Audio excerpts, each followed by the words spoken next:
Good morning, good afternoon, good evening. Welcome to episode 17 of Might Help, Can't Hurt, Conversations with Leaders, Doers, and Friends.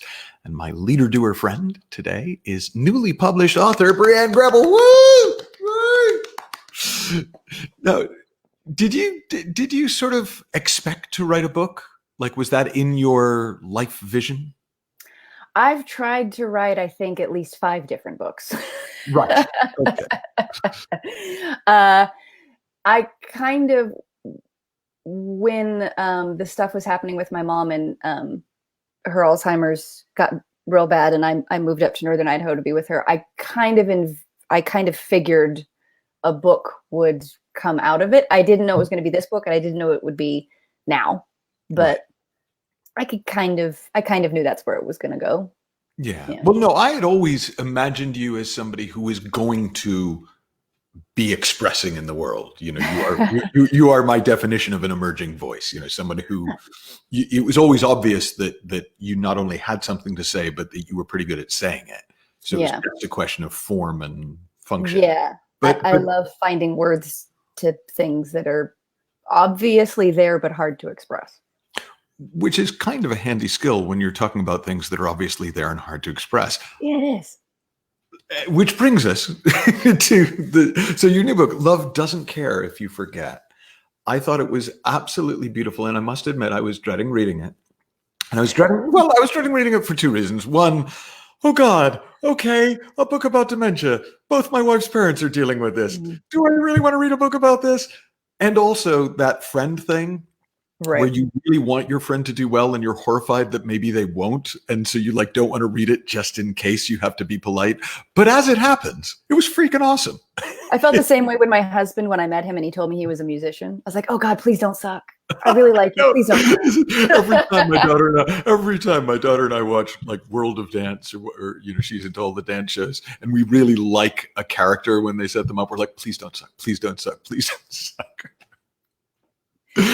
Well, I'm glad it didn't suck. No, it was quite the opposite of sucking. The high praise indeed. The opposite of sucking. Love Doesn't Care If You Forget by Brianne Grebil. Now, Grebil. Is it Grebil? Jesus, how many years have I known you and I don't have that right? You never say my last name though. Well, that's probably true. And actually, the first time you met me, my name tag said Gremlin. Oh God. Do you remember that? There was an autocorrect on my last name when they were doing the typo or the tags, and it said Brianne Gremlin, which I rather enjoy. Brianne Gremlin, author of Grebil.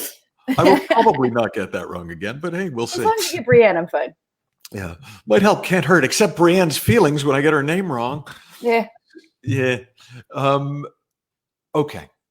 So, what made the book for me a genuinely like a moving but also enjoyable read is it's almost matter-of-factness. Like not matter of fact as in heartless. It's quite the opposite. It's you're gonna cry, people. Just you're gonna cry. But there wasn't a lot of drama, which I thought was interesting.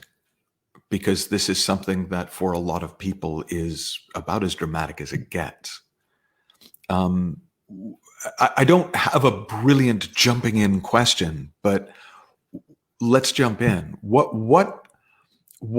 was the story? Like how did you first notice that your mom had dementia and how did it go from there to the story that you share in the book? Yeah, a little over almost 5 years ago, I was living in Los Angeles and I kept getting phone calls from family and friends saying, your mom, something's not quite right with your mom. We think something's going on. We think her health might be kind of questionable. So after hearing that, and then I came up to visit and I kind of saw a little bit of what they were talking about. I actually temporarily moved up to Northern Idaho where I grew up and where they still live. My parents still live. 5 years ago, I came up for several months.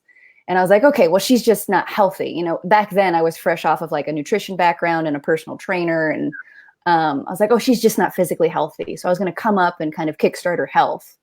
And after a few months, the specific sign that I knew it was something was she was looking at a calendar of July and could not for the life of her figure out when the 4th of July was. And I had known Alzheimer's runs on on my mom's side of the family. And so I knew like calendar and clock type things was a big indicator. Right. So we started the process, lots and lots of doctor's appointments, and then eventually got the Alzheimer's diagnosis 5 years ago, which, I mean, if anybody has this in their life, it's heartbreaking. There's no good news at the end of that diagnosis. There's no cure. There's no real effective treatment. It's kind of like one of those, okay, this is a diagnosis. Now we don't know how long it's going to be, but it's only going to go downhill. There's going to be no getting better. Get your affairs in order, get your things lined up, and just sit back and wait for crap to happen. It's kind of the diagnosis. That's a wonderful treatment plan. Yeah. So, over the years, she kept getting worse. And then a little over a year ago, it was clear to me that, my father was her primary caregiver all this time, and it was just getting way too hard for him. It was slowly killing him as well, just because it's a lot of work. It is an intense amount of work to be a caregiver. So I came up, my husband and I, bless his heart, he was okay with us putting our lives in Los Angeles in storage. And again, we were going to temporarily move up here, but it's been a year now, over a year. And we're near the end. So it has been an intense year, very intense. Some of the worst experiences I've ever had in my life. And yet, as the book says, also some of the most beautiful, some of the absolutely most profoundly beautiful moments of my life, which is why I wrote the book. I wanted people to know there's beautiful stuff in it. There really is. I've had, and I guess it's just because I'm getting older. So I've met so many people who've gone through so many horrific life events, and horrific. Everyone uses words differently. Yeah. But from cancer diagnosis, children getting cancer diagnoses, Alzheimer's, dementia. One of the things that is fairly common is this odd sense of recognizing everything good in it, even though there's no version of events. People always ask me if was your depression a gift? And I always go, well, no, because I wouldn't give it to my kids. Right. But was it filled with gifts? Is my life immeasurably richer for what I learned along the way? Oh, absolutely. Yeah. And I think that's what I really got from reading your book was just, I mean, it was so oddly hopeful within the hopelessness, if that makes any sense. Yeah, it does.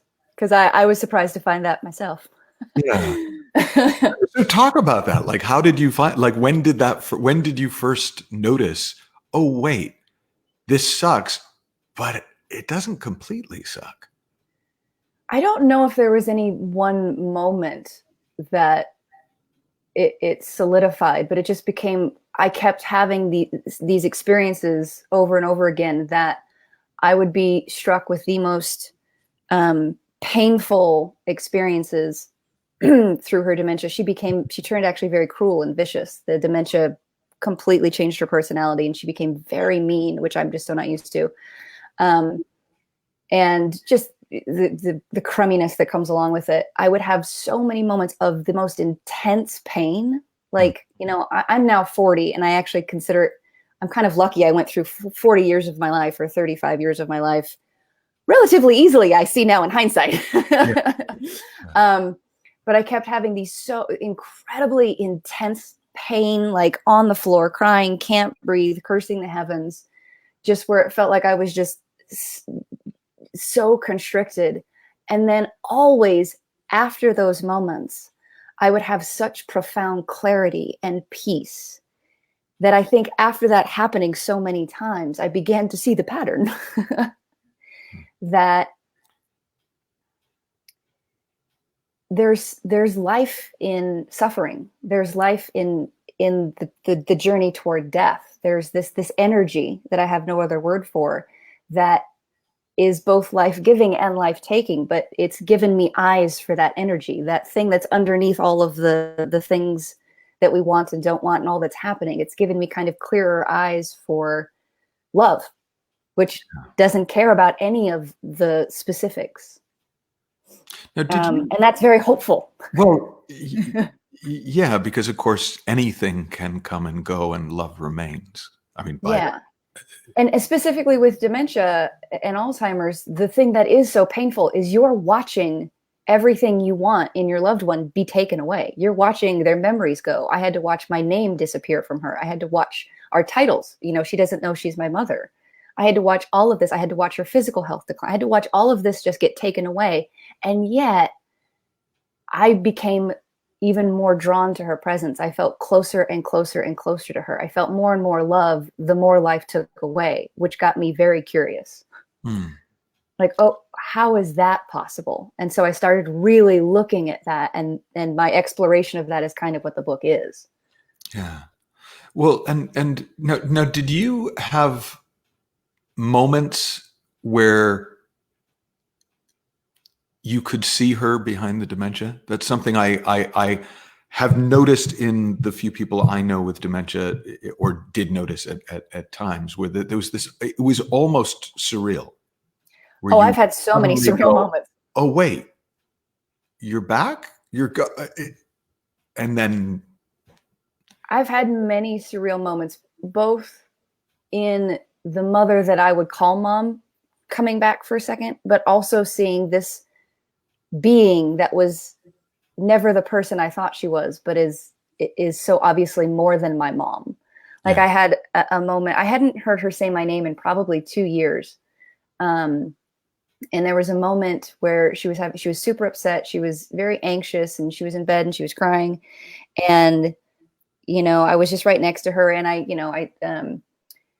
very few people call me Bree, but mom always called me Bree. And, you know, I said, you know, I'm here, you know, hey, it's me, it's Bree. And all of a sudden, like for a second, all of the anxiety, and she just looked at me, she goes, oh, Bree. And then she was back to the anxiousness. So that was always fascinating to me, that these bits of what I would call mom hung on.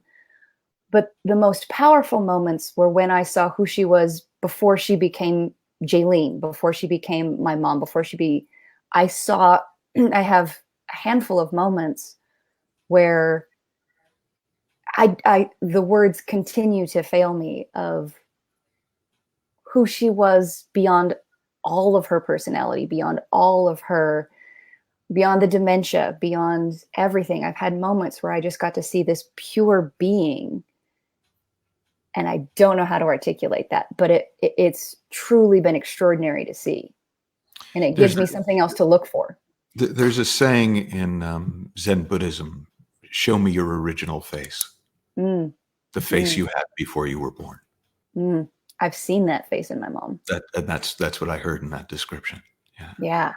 It's extraordinary.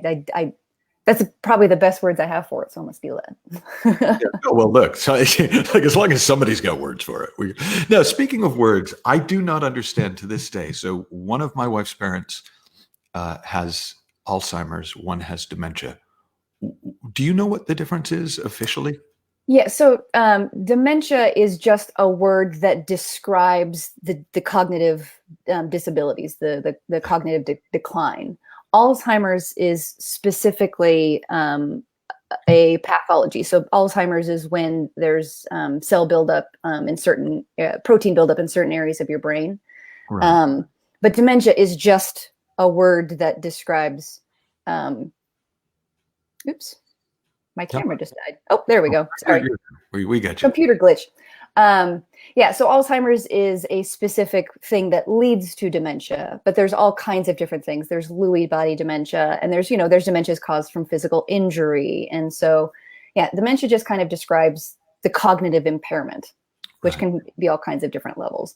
Alzheimer's is specifically what's causing my mom's dementia. Right. And did you do, I kind of imagine you did a ton of research on all of it. Oh, yes. I was going to save my mom. Yeah. Well, so what were the most interesting and or helpful, if they weren't helpful, at least interesting? Like what did you come across in that research that struck you? The most helpful thing for me. So I've I've personally been trying to, because it runs on my mom's side of the family. So I've been trying to figure out if there's anything I can do Right. to, No. prevent. Yeah. And I told my husband, I was like, listen, I'm sorry, but this is the life we live in now.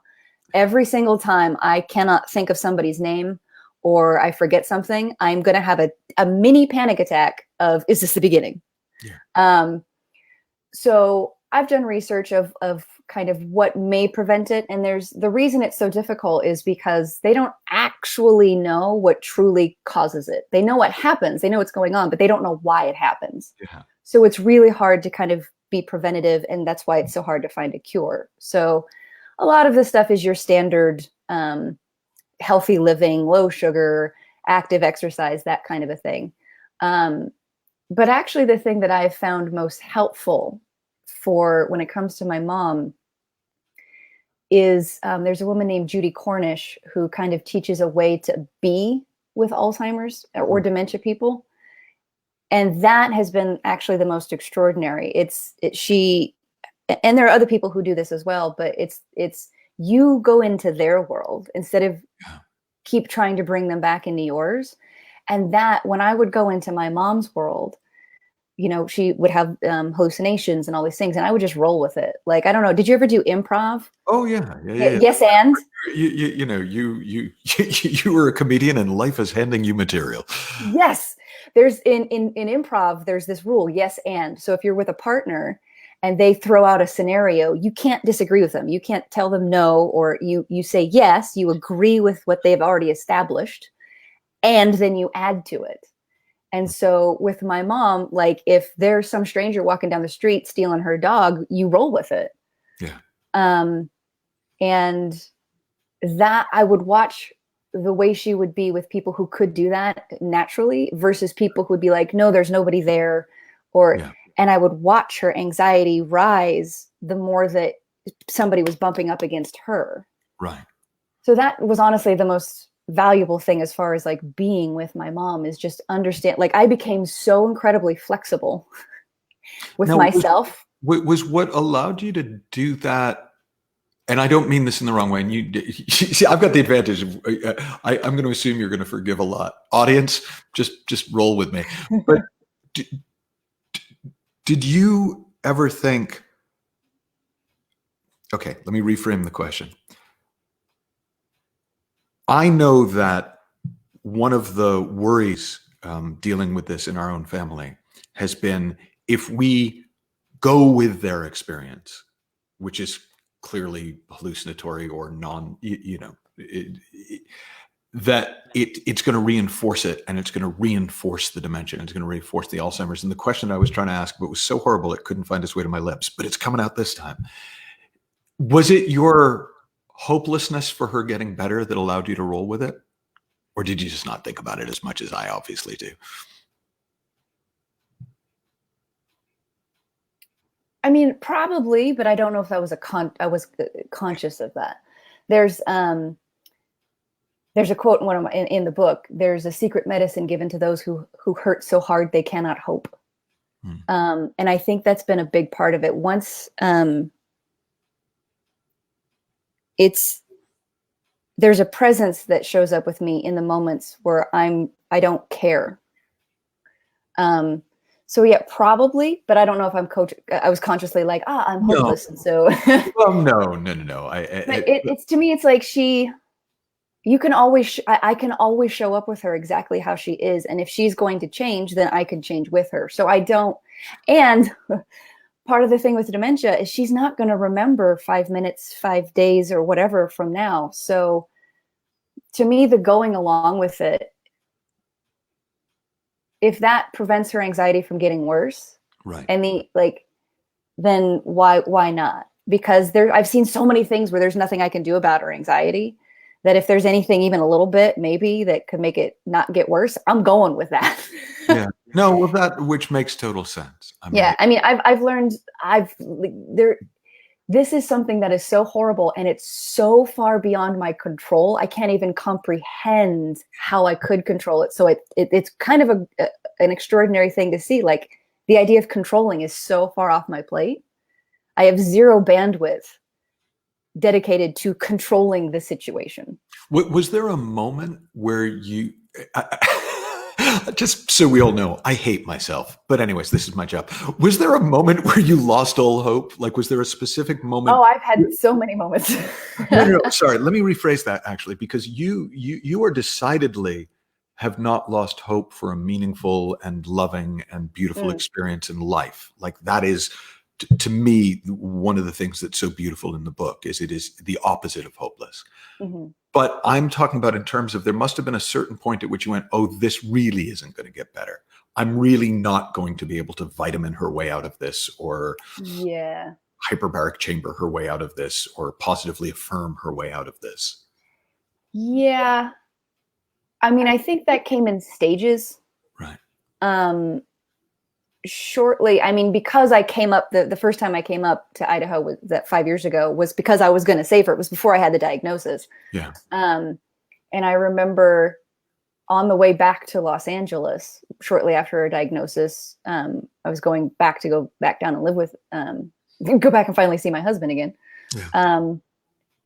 And I do remember we got to LA, like we drove back down there, and I do remember a moment of, oh, I can't, like I had taken on the responsibility and the job of going up and fixing my mom.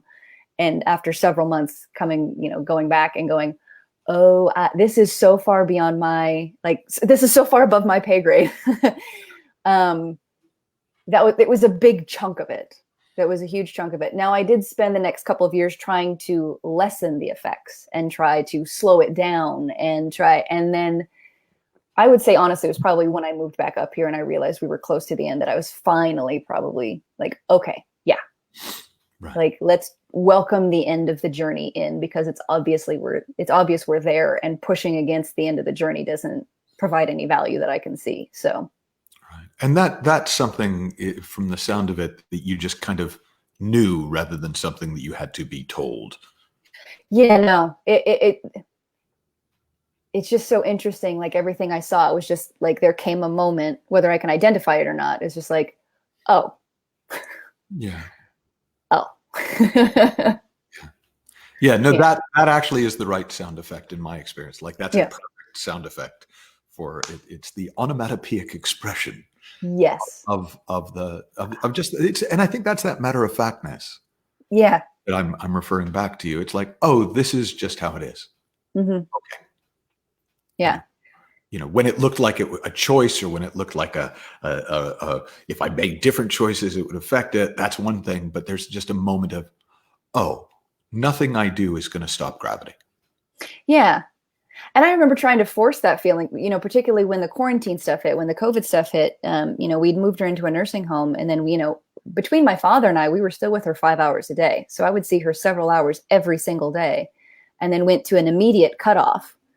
Where we couldn't see her at all, which is, at first there was separation anxiety. And then there was all this guilt and shame that I couldn't be with her, which was interesting. I could intellectually know that wasn't my fault. Yeah. And I was trying to force that recognition of like, it's nobody's fault. It's not your fault. You can't see her. It's, I was trying to logic my way into that matter of factness, and it just didn't happen. And then after a couple of weeks, I just saw that it had faded, and I actually found a whole lot of peace. And I was like, oh, I was actually really exhausted seeing her every single day. And I'm just realizing I'm a little refreshed now in a way that I didn't realize I was lacking. Well, and that's an interesting one too, because for so many people who become carers voluntarily or involuntarily, for an elderly parent or just somebody that life has kind of put in your path as the person to care for. How like what are some of your biggest successes and fails in dealing with the health of the helper, in looking after yourself without feeling selfish? I don't know. I stumbled my way through that. So awkwardly with grace. That should be the title of your spiritual autobiography. Awkwardly with Grace, the Brianne Grebil story. The thing that I honestly feel I had the most value in is helping my father see how much he had truly sacrificed his health, his well-being. He was with her 24/7 for, she required 24/7 care for a year and a half, if not 2 years before I got here. Right. So, and, so I was able to kind of come in fresh. I took over a lot of stuff, but I didn't have years of that with me. So I was actually able to help my dad see, like, kind of reflect back to him, like, can you see how this is affecting you? Like, it's no longer a good situation. It's, you're becoming a liability to her, which is hard to tell to somebody who loves, they've been together since they were 15. Yeah. To tell him, like, you're so spent, you're actually not able to care for her anymore. Yeah. But as far as my giving care to her, oh my God, like, so awkward. So, like, nobody prepares you for, like, having to change your parent and clean up, she became continent a while ago, and, bathe her and, start feeding her, like, so awkward. And yet, because there was so much love present, like, more so than I can ever remember. And I've always been close to my mom. Like, the awkwardness was just irrelevant. It was just like, yep, this is weird. Well, but what I found particularly moving was the Disney version is, you're there in the love and they're there in the love, and it's sad but beautiful. But, like, from what I remember, your mom was, like, punching and screaming, and she was not a willing participant in baths and mealtime. No, she got aggressive with my dad first, and in my mind, and I'm just taking a guess, is as the memories and things began to fade, my dad in her eyes became the man who lives in her house who tells her what to do. And so she kind of, like, I think she got combative with him first, whereas I was just this nice visitor. Right. And I got the nice, but eventually that wore off too, the longer I was with her. And yeah, she became, and in my mind, it makes perfect sense. Here's somebody I don't know who's trying to undress me. Yeah. Like her aggression made complete sense to me. Right. And then it became a very interesting talk about trying to have mental and emotional flexibility. It's like, okay, one, dealing with my mom is calling me horrific names and is scared of me. Like, oh man, this one time she was just screaming for help while we were in the shower. But also trying to, like, okay, this is what's going on. How do I work with this to get the task done? Because we still have to get you clean. We still have to.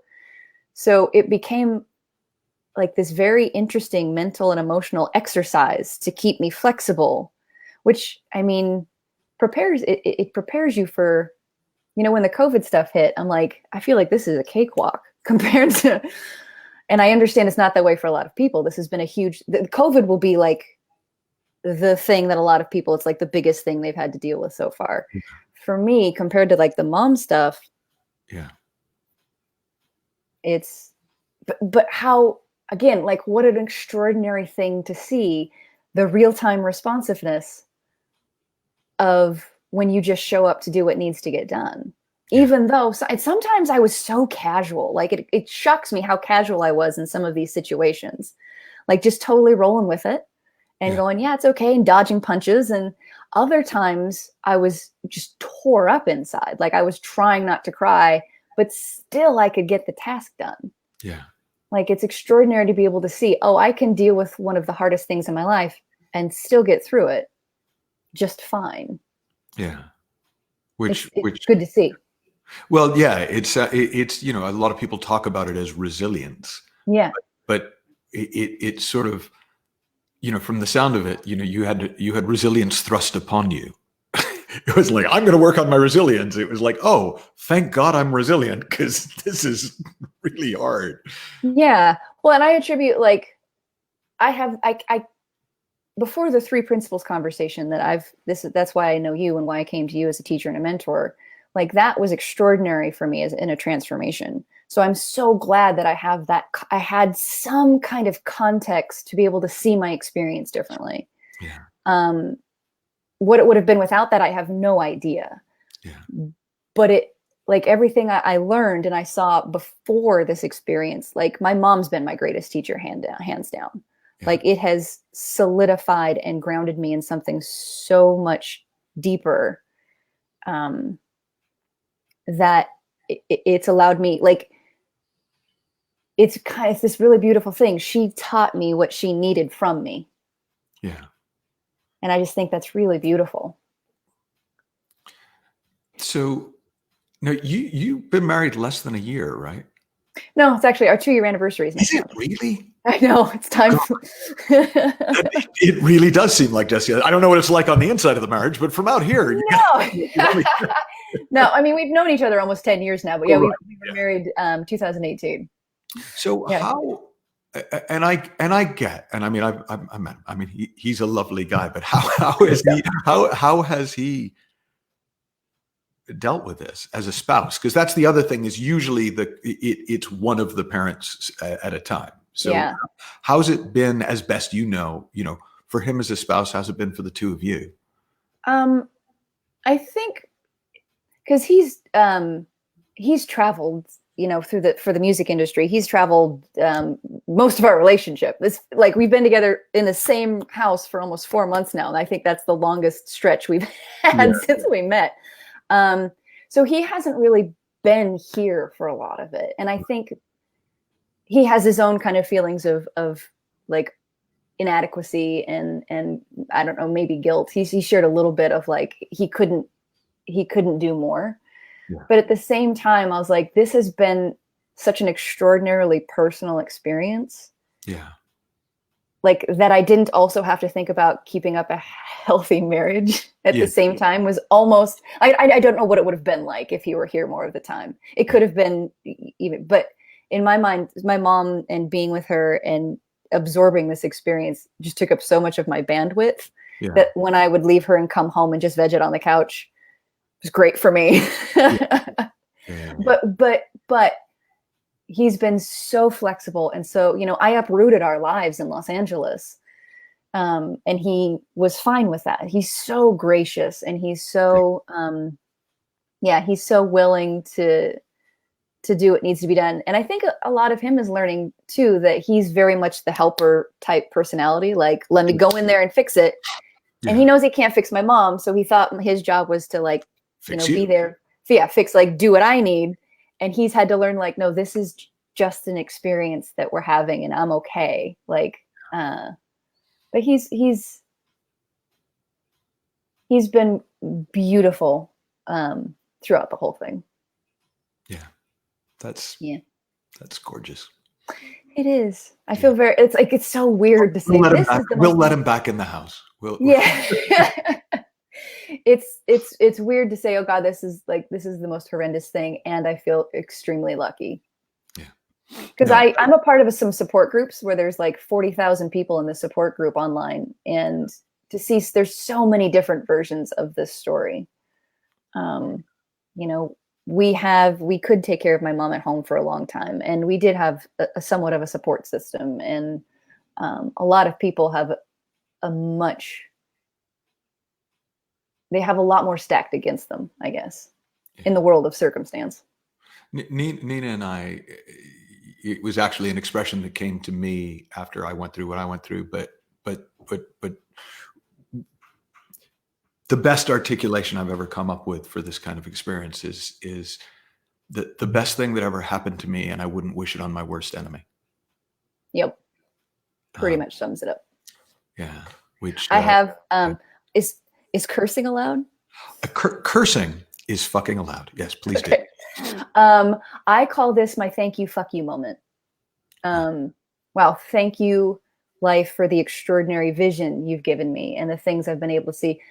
Fuck you for the packaging. Fuck you for the delivery method. Yeah. I remember a little Facebook exchange we had at some point along the way where I'd written something about falling in love with life and you were like, no. I remember that. I'm like, you're like, the 3 principles can point you to seeing love. And I'm like, and to be fair, I came back to my own version of what you were saying. I know you did. But at the time I was like, there is nothing that I love about life right now. That was probably when I was in the real thick of some things. Yeah. There's nothing I love about life. And yet the thing that I was finding valuable in that moment was my capacity to be with what I felt to be the most horrible, ugly stuff. That was a gift. Like nothing looked pleasant and lovable, but that I could be with it and still make it through my days and still show up. That was new for me because I had always assumed, I've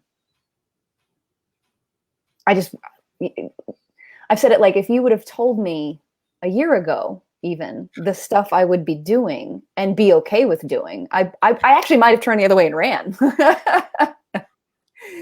Like, no, I don't even want to think about how to do that. So yeah, that's again, one of those things that's so good to be able to see that it doesn't have to be like this feeling of love that I find so often. I'm not in it in plenty of moments. You know, I said it this way to somebody the other day. It's like the greater capacity it seems like I have to be able to be in pain, the greater capacity I have to be in love. So it's completely transformed my relationship with my own suffering and my own pain and my own horrible situations. It's like, oh, if I can handle as awful as this is, when this passes, and it always does, I will be able to have a capacity for even deeper love. Yeah. And again, it's one of those, hey, thank you, fuck you. No, I think that's, I don't think I've got the guts, but that's what I would call this episode. If I did have the guts, that's what was it? What was the process of writing like for you? Did it flow quite easily, or? It's interesting. The reason the book came out is I had, like I said, I'd tried to write 5 different books, not about my mom, but many different books about many different things, and just always would give up. And I had found a flow of writing about my mom just through personal Facebook posts. And, I found it was really easy. And then there's a woman named Alexandra Franzen that's a writer that I followed for many, many years. I'm on her newsletter list. And she just wrote this thing saying, hey, I'm doing a tiny book workshop where I'm going to help you write a tiny book. And I'm like, books can be small? It's one of those forehead slap moments. I've been trying to write a 300-page, opus. So it was just a weekend workshop, and it's like forehead slappingly simple, but she just laid out, she's like, it can be this. So the whole book, I think the final print version is, I think, less than 50 pages, which I think is actually really good. I think more than that, it's a pretty intense topic. I don't think more than 50 pages would get any better.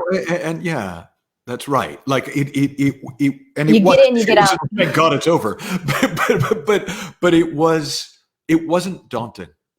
And I think that was important too, because because of the topic, when you first sent it to me, I was like, and then when I finally opened it, I went, oh, I can do this. And that was before I started. Like, so in other words, it once you get into it, you're gonna finish it. But it's just, it's the kind of book I could imagine sitting on my bedside table for 2 years, except for how short it was. Yeah. I was kind of like, okay, I can do this. And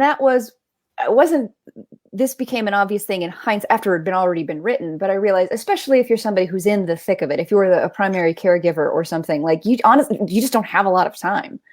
Yeah. And you're kind of consumed with a lot of things anyway. So I love that I really love that it's short. And I think there's a lot packed into those 50 pages. Yeah. But through this workshop, and I know this wasn't everybody's experience, but for me, like, I just kind of had this like, oh, if it's a small book, I'm just writing like extended blog posts. So each chapter is like a long blog post in my mind. And then I came up with Love Doesn't Care If You Forget the title came up during one of the writing exercises we were doing. And I went, oh, and then I'm like, oh, this is just going to be the lessons I've learned from her. So I came up with 5 lessons that I've learned through this journey with her. And then that was each chapter. And I think I wrote the whole thing in less than 6 weeks. I mean, there was lots of edits and things like that. But it came out because I'd already been paying pretty close attention to what it was that she was teaching me. And I'd already written kind of for myself, like writing it's very cathartic for me. Like most of my writing is just files on my computer nobody's ever going to see. But yeah, the process was actually pretty quick. I mean, I'd never written a book before, so I have no idea if that's short or long, but I think. No, I've done one in that time frame. and it was possibly the most stressed I have ever been in my entire life. So the fact that you did that with a modicum of grace, go you. Yeah. So, okay. And next to the last question, because I'll make the last question relevant again, but we got a name drop, except I'm worried about name dropping now because I realized I got your last name mispronounced and I don't know how to pronounce Billie's last name. Eilish. It is Eilish. Okay.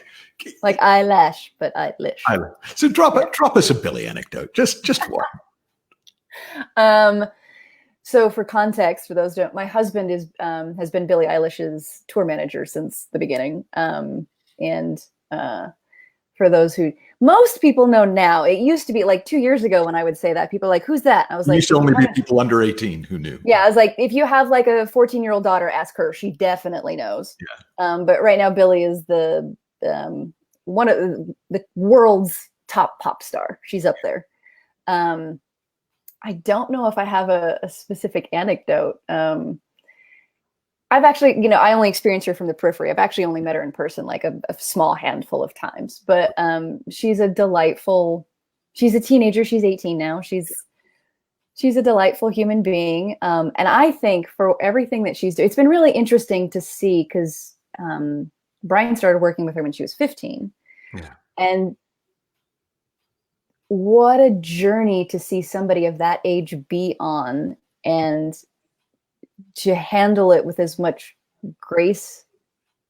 Like me at 18, handling the world, looking at me and having opinions about me and what I should and shouldn't do. And I think she handles it about as good as any 18-year-old possibly could.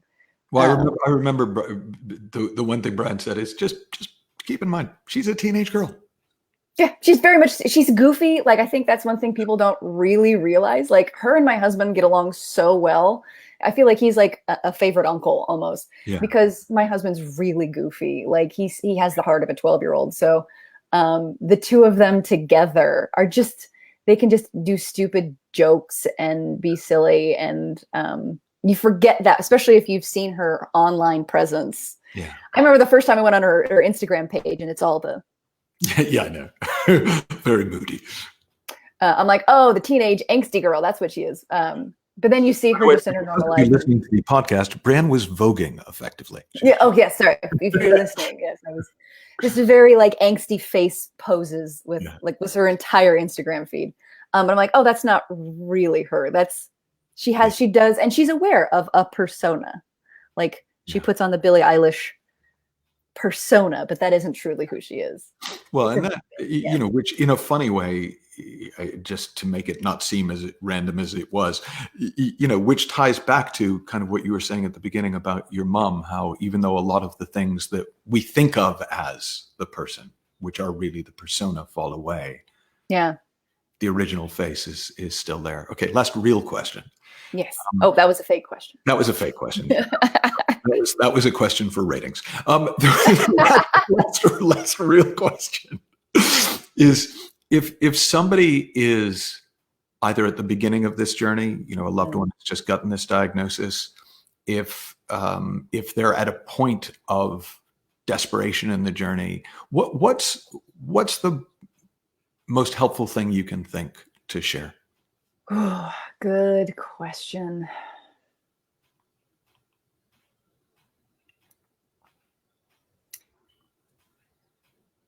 There's something else to see other than all the horrible things you're seeing or feel like you're going to see. Like, you're going to make it. Like, my biggest fear was when my mom would forget who I was. And then that moment came, and it was actually one of the most extraordinary moments of my life. And that's kind of why, marketing, point back to my book. The reason I wrote the book is because I wanted to give people eyes for what to look for other than, there's going to be horrible experiences. There's going to be like unpredictable ways that they're going to show up, and you're going to lose your memories with them. And if the only thing you have eyes for is the stuff, like I said, that life is taking away from you, that's going to hurt, and it will. There's nothing you're going to do about that. but there's something that remains, and I don't have a word for what that is, but if you keep at least a little bit of your consciousness available to try to see it, it will be your saving grace. Yeah. Because it's going to be a rough ride, and life is going to take so many things away from you and give you so many horrible things to have to deal with, that the thing that's going to save you is that what's left, what's underneath all of that stuff. And so do whatever you can in whatever way, shape, or form you can to see that. The book is Love Doesn't Care If You Forget. The website, loveanddementia.com. Yeah, loveanddementia.com/book. That's also I created that website to actually share other stories of dementia. So not just my mom's story, but I'm kind of collecting stories from other people, because I think there's something really valuable in sharing the good and the bad and the ugly. It helps you. It's helped me. It's like a very cathartic of just sharing my mom's story, but it's also really helpful to see other stories of other people going through it, so you're not alone. You're not alone, because it feels very isolating. So yeah, that's why I created that. Brianne Grebil. Yes. Great to see you. Can't wait to see you again in person when we're allowed. Yeah, when we're allowed, whenever that may be. Thank you, Michael. This has been great. Thank you. Fantastic.